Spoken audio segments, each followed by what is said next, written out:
Andy Staples covers college football for On3 Sports. He'll be at the Rose Bowl with Michigan and Alabama, and also the national title game as well. Andy, thanks for joining us. Good morning. I'm curious, what's the difference in pay, the going rate for a valuable player in the transfer portal and then a really valuable high school recruit? Well, it depends, and I think the transfer is more expensive now.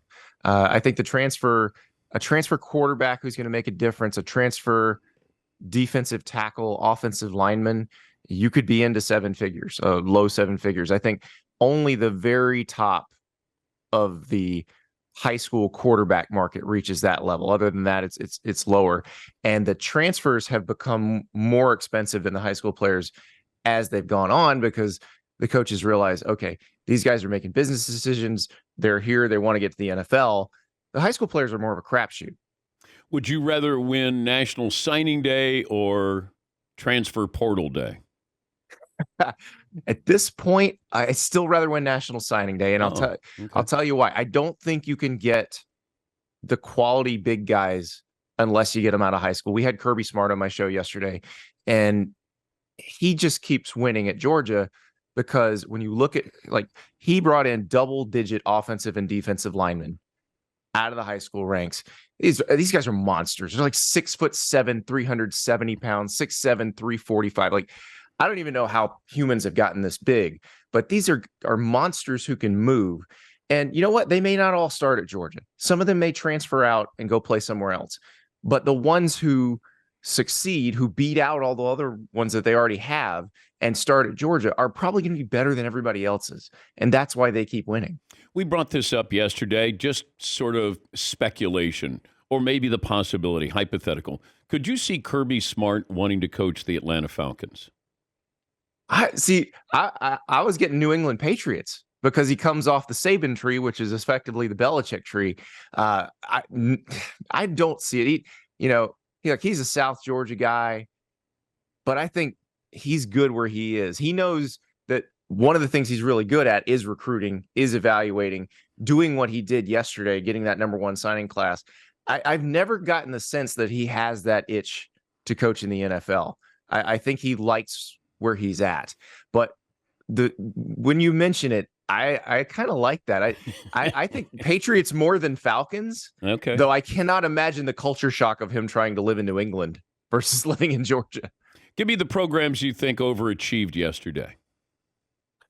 Well, I think Oregon did really well. Dan Lanning continues to build that roster in a really good way for the Big Ten. And it started with Mario Cristobal when he was the head coach there, where he got them better on the lines of scrimmage because Oregon was always getting good skill talent going back to Mike Bellotti and Chip Kelly, but they really needed to get better in the trenches. And I think Mario left, but Dan Lanning continued that. They got an edge rusher out of Tucson.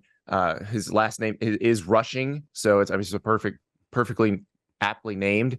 But they've done really well with that. But they also have mixed in the transfer portal as well, because that's one of those where they haven't had a ready-made roster each year where they've had that many great classes stacked on top of each other. So they do a good job of mixing them both up.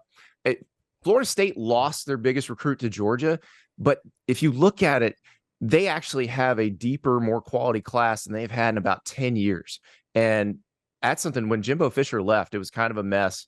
And I was wondering how long it was going to take to get back to signing classes like that. Well, Mike Norvell did a lot of good work in the transfer portal. Obviously, has had great success the last 2 years. And now the high school players are saying, you know what, I see the vision here and I want to jump on. So it was kind of negative for them yesterday because of the one guy they lost to Georgia, which was a safety from Buford, Georgia. But I think overall, they're on an upward trajectory. Let me go back to Oregon. How much of their collective is just Nike money? I think a lot of it, but however it works. And the thing about Nike that they have to be a little careful with is Nike does business with all these schools. So you can't just build up Oregon. That's why I keep telling people, and everybody's like, oh, Oregon would just buy all the best players. Well, you know who that would piss off? Georgia, Alabama, Michigan, Ohio State, who also do business with Nike. We're talking to Andy Staples. He covers college football for On3 Sports. Arch Manning's situation at Texas And how much of that is dependent on Quinn Ewers coming back?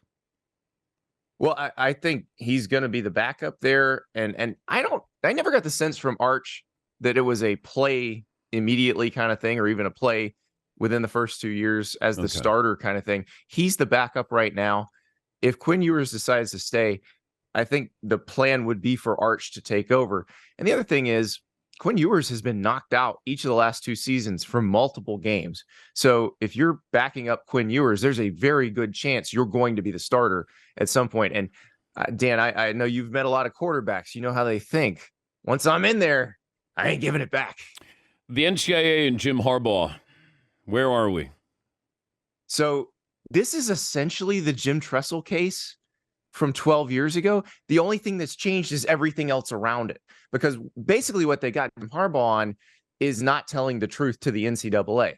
They call this cheeseburger gate at Michigan. And basically what happened was during COVID, there were some recruits. One of them was committed to Michigan already.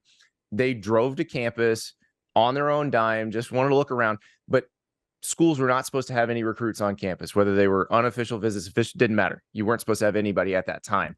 And so Jim Harbaugh goes and meets them at a restaurant. And when the NCAA asks about this, he says, I don't recall. They hand him a receipt.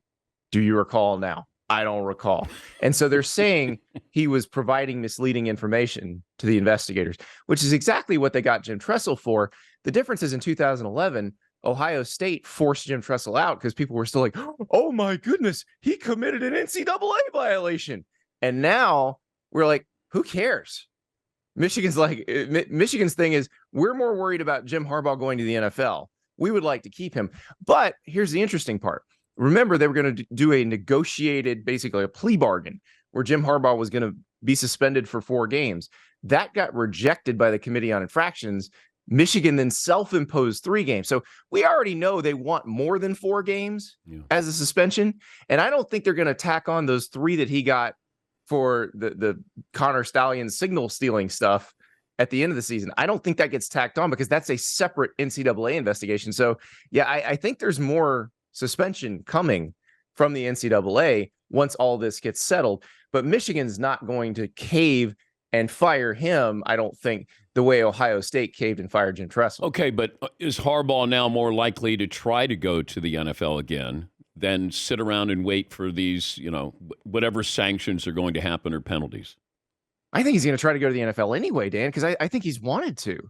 I think there's still an itch there. And remember, he was a really good NFL coach. Okay, but what is holding this up with Harbaugh? Well, he's NFL teams wanting to hire him. But he's a proven talent. Why would you take Arthur Smith when you could have Jim Harbaugh? Why would you take Matt Rule when you could have Jim Harbaugh? Ask Ziggy Wilf. He could have had Jim Harbaugh. Well, I do like that coach. Yeah, I do too. I think Kevin O'Connell's a great coach. Yes. I understand that, but there are a lot of other coaches that are pedestrian. Well, and that's the thing. I think there could be jobs where Jim Harbaugh would be a good fit. Like if Chicago fires Matt Eberflus, I mean, you put Jim Harbaugh there with a number 1 draft pick quarterback, assuming, I know the Panthers won the other day, so I don't know. The Bears pick is still number 1 for now. If the Panthers go on a winning streak, we'll see about that. But you got the Bears. You got the Chargers job is open. You want Jim Harbaugh working with Justin Herbert? Yeah, that'd probably be a pretty good thing. So I think. How about this? If you're an NFL owner, you need to think about it. The Chargers, you can have Bill Belichick or Jim Harbaugh. Ooh. I'm worried about Belichick. Belichick non-Brady is a scary thought. And the question I have with Belichick, and actually it's a question I'd ask with Harbaugh too, because he's coming from the college ranks where you have full personnel control. Belichick, the GM, worries me more than Belichick, the coach. So I'm not sure because I think both those guys are going to want very tight personnel control. I think I might go Harbaugh to work with Herbert. There was a report yesterday that there's still NFL chatter about Lincoln Riley. Can you? Why? I don't know. I mean, I don't know if he had a good or bad day yesterday, but I don't know if Lincoln Riley. He was pretty desirable, when the season started, I would think, for NFL teams. But you think that's cooled off? I think he's still desirable as an offensive tactician. What happened yesterday is really irrelevant in terms of the NFL, because whether Lincoln Riley can recruit or not doesn't matter in the NFL. It's how does he scheme up that offense, but also how willing is he to work with his defensive coordinator to put a good defense on the field. I think that is the bigger concern, whether it's the NFL or college football.